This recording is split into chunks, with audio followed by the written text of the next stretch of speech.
Alright, let's dive into the first core business. Vitamins. We all know what vitamins are, right? Those essential organic compounds our bodies need in tiny amounts to function properly. Lack them, and you get deficiencies. Think night blindness from vitamin A or scurvy from vitamin C.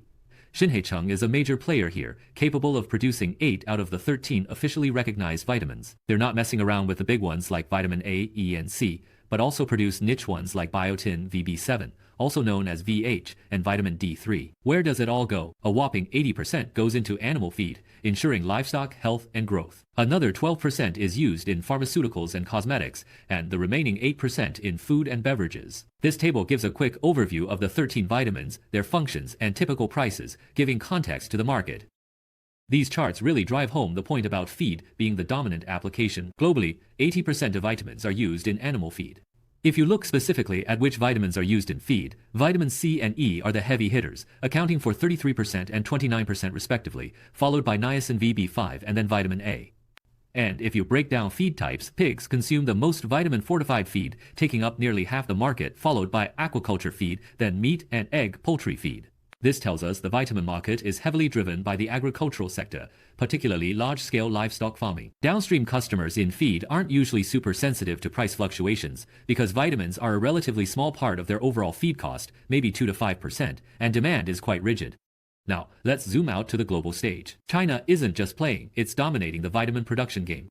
In 2024, China produced an estimated 420,000 tons of vitamins, capturing a staggering 85.9% of the entire global output of roughly 489,000 tons. That's an overwhelming majority, and they're not just making it for themselves, they export like crazy. In 2024, China shipped out 408,000 tons, worth about 24.5 billion yuan. What are they exporting? Mostly vitamin E and C. By volume, VE makes up almost half 47%, and VC 28%. By value, VE is still the biggest earner at 36% of export value, followed by VC at 18%. The data clearly shows China has become the absolute powerhouse in the global vitamin API market, supplying the vast majority of the world's needs. Let's look closer at those exports. Figure 14 shows by volume, vitamin C is the king, making up nearly half of all Chinese vitamin exports. Vitamin E is the second largest chunk by volume. Figure 15 shows the value breakdown, and here vitamin E takes the lead at 36% of export value, while vitamin C is second at 18%. This difference between volume and value highlights that vitamin E tends to be more expensive per ton than vitamin C. Where does all this Chinese vitamin goodness go? Figure 16 shows the destinations by value. The US is the biggest buyer at 24%, followed by Germany at 11%, and the Netherlands at 7%. Figure 17 puts China's export volume in perspective globally, showing it dwarfs other countries like the US, Netherlands, and Germany. It's clear China is the indispensable source of vitamins for the global market. So, how does Zhejiang fit into this massive Chinese vitamin landscape? They are the comprehensive leader.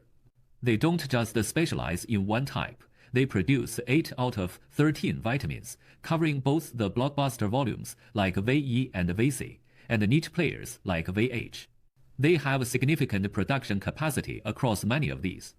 However, the overall vitamin market is known to be somewhat oversupplied, leading to intense competition. The competitive landscape varies wildly. For vitamin A, it's moderately concentrated, with the top 3 players BASF, Wanhua, and Xinhecheng, holding about 54% of capacity. For vitamin E, it's highly concentrated, with the top 5 accounting for 92% of capacity, and Zhejiang is right at the top with 24%. But for vitamin C, where production is easier and capacity is huge, the competition is brutal. The top 3 Xiao, Luvata, and Zhejiang each hold about 20 to 29%. Despite the varying competition, Zhejiang's breadth and depth in multiple vitamin categories firmly establish it as a comprehensive leader. Now, let's talk about the roller coaster ride of vitamin prices.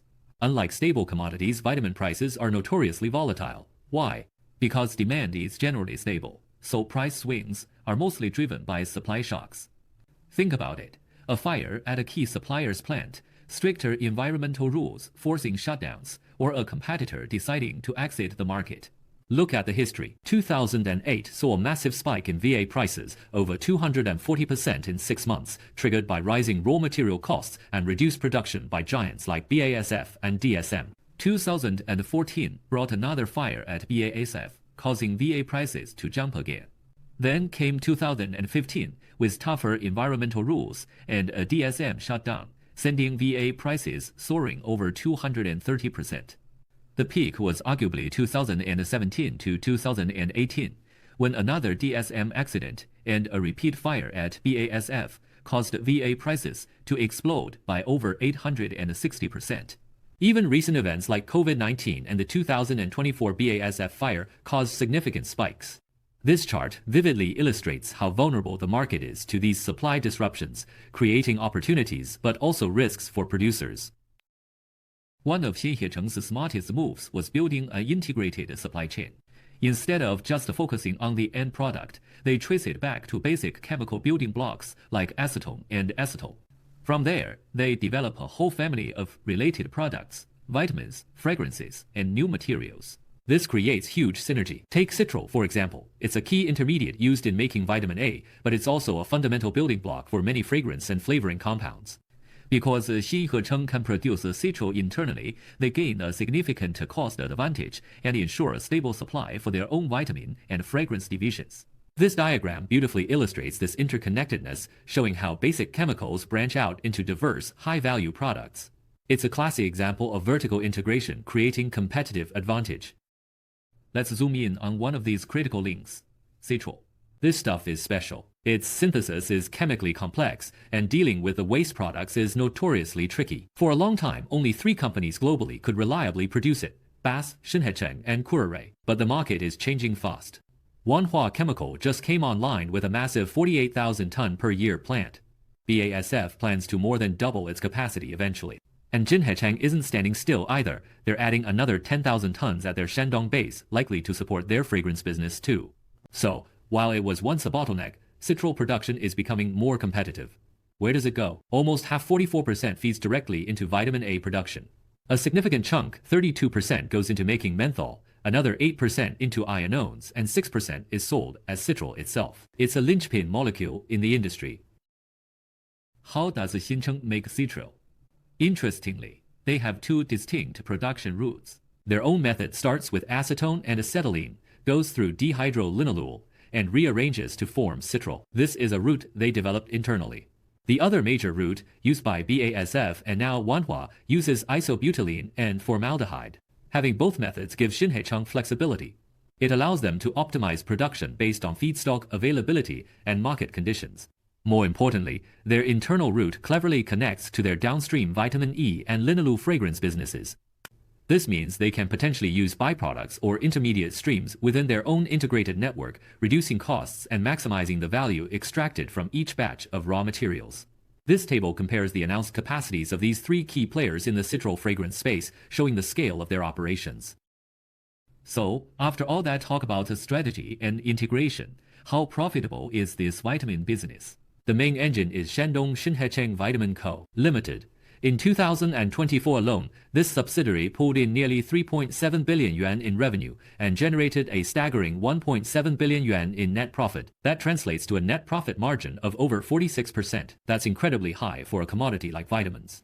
And it's not a flash in the pan. Their average net margin over the past 3 years has been consistently above 41%. This clearly demonstrates that the vitamin segment is not just a large part of the business, but also a highly lucrative one, providing significant cash flow and profitability for the entire Xinhecheng group. It's the bedrock of their financial strength. Now, let's shift gears to the second pillar, fragrance and flavoring. As we discussed earlier, this isn't a random addition. It's a natural extension of their vitamin business, sharing key intermediates and technologies. Think about it. Linalool is a major fragrance component, and a raw material for vitamin E citral is used in both VA synthesis and fragrances. This synergy is key. What exactly are we talking about? A flavoring is typically a single compound with a distinct smell or taste, often volatile. Most need to be blended into a complex mixture called an essence or perfume to create a desired aroma or flavor for final products. The world of flavors is enormous, with estimates ranging from 6,000 to 7,000 synthetic flavors alone. Synthetic flavors dominate the market because they are cheaper, safer, and easier to produce in large quantities compared to natural ones. This table gives a sense of the sheer diversity and scale of the flavor and essence world. Is this fragrance and flavoring market growing? Yes, steadily. Globally, the market size grew from about $24 billion in 2015 to over $31 billion in 2024, representing a decent compound annual growth rate of nearly 3%. In China, the trend is similar, expanding from around 37 billion yuan in 2017 to 46.5 billion yuan in 2024, with a CAGR of over 3.3%. This growth is fueled by general consumption upgrades, people wanting better tasting foods, more pleasant scents in personal care products, etc. While not explosive growth, it's a consistent expansion, providing a solid foundation for companies like Zhejiang that are deeply embedded in this supply chain. Both charts show this steady upward trajectory for the global and Chinese F&F markets. How does Zhejiang play in this F&F game? Their strategy is quite pragmatic. They focus on being the reliable supplier of raw materials to the big international fragrance and flavor houses like IFF, Givaudan, Symrise, and Takasago. They also supply major daily chemical companies like P&G and Kao. Crucially, they follow the principle of don't fight with your customers. Instead of trying to compete head-on with the giants in the final essence market, they provide the essential building blocks. This leverages their existing synergies with the vitamin business, as many intermediates are shared. This approach allows them to build strong, long-term relationships with these major players without getting bogged down in the complex and competitive final blending market. This chart shows the typical F&F industry chain, highlighting where Zhejiang fits in as a key supplier. What exactly does Zhejiang offer in this space? They have a remarkably wide portfolio. This table gives just a glimpse. You've got the big hitters like citral, geraniol, and linalool, each with distinct aromas used in everything from soaps to perfumes. There's also MCP, which is actually used internally to synthesize other valuable compounds like citral and linalool. And then there are more specialized ones like Robuson, which gives that characteristic raspberry note and is apparently a national single champion product. By offering such a broad range of high-quality, single-component flavorings and fragrances, Zhejiang enables their customers, the big essence makers, to create complex blends efficiently and reliably. It's about providing the essential toolkit for their clients. Is Zhejiang just a big player, or are they the leader? Definitely the leader in China. They topped the 2022 ranking of China's top 10 light industry flavor companies. Globally, they hold the #1 spot for linalool series and #2 for citral series. And that Robuson product is recognized as a national single-item champion. This leadership translates directly into profitability. Their F&F revenue has grown impressively, with a CAGR of over 17% over the last decade. More importantly, look at the margins. The average gross margin is over 50%. Even the net margin for their main F&F subsidiary, Shandong Xingcheng Pharma, is consistently above 33%. This is significantly higher than the typical margins for other companies in this space, often below 35%. Why? That synergy with the vitamin business provides a real cost advantage, and their sheer scale helps maintain these high margins. It's a testament to their strategic positioning and operational efficiency.